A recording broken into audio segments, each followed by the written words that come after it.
will rise to that, and certainly the government will play its part. My Lords, I declare my position as co-chair of the All-Party Parliamentary Group on Hong Kong.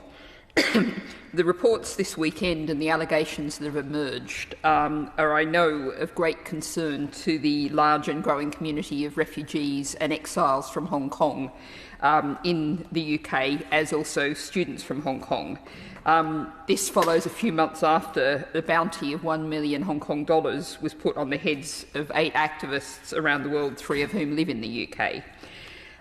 So my question to the Labour Lord the Minister is, what reassurance, what services, what support is the UK government planning to provide to ensure that people know where to go if they've had a concerning, a dangerous, a worrying experience, possibly on social media or in person? And also a related question, thinking about the many students, perhaps particularly postgraduate students, who might be studying China, studying issues around China.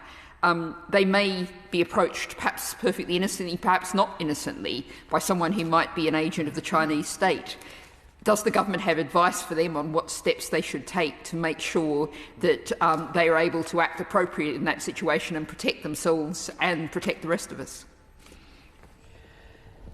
Well, my Lords, I thank the Noble Baroness for the question, and of course I believe she'll acknowledge that the action of His Majesty's Government, or Her Majesty's Government as it then was, in opening the door to so many people from Hong Kong, which was supported across the House, was a right and wise thing to do.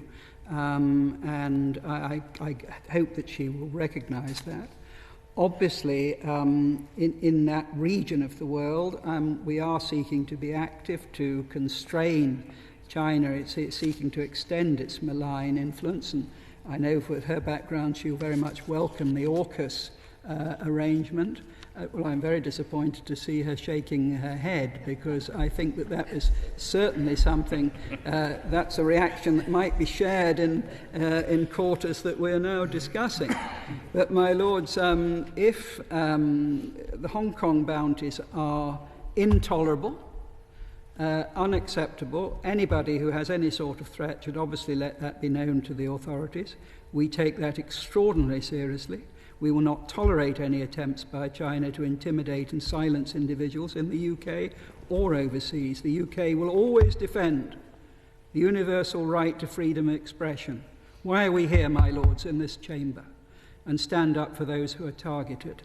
We strongly object to the national security law that China imposed on Hong Kong, including its extraterritorial reach, which is in breach of the legally binding Sino-British Joint Declaration. We suspended the extradition agreement with Hong Kong on the 20th of July 2020 in response to the imposition of the national security law by Beijing. So I can assure your Lordships that we will give the most vigorous support to those intimidated by China who come from the remarkable territory of Hong Kong.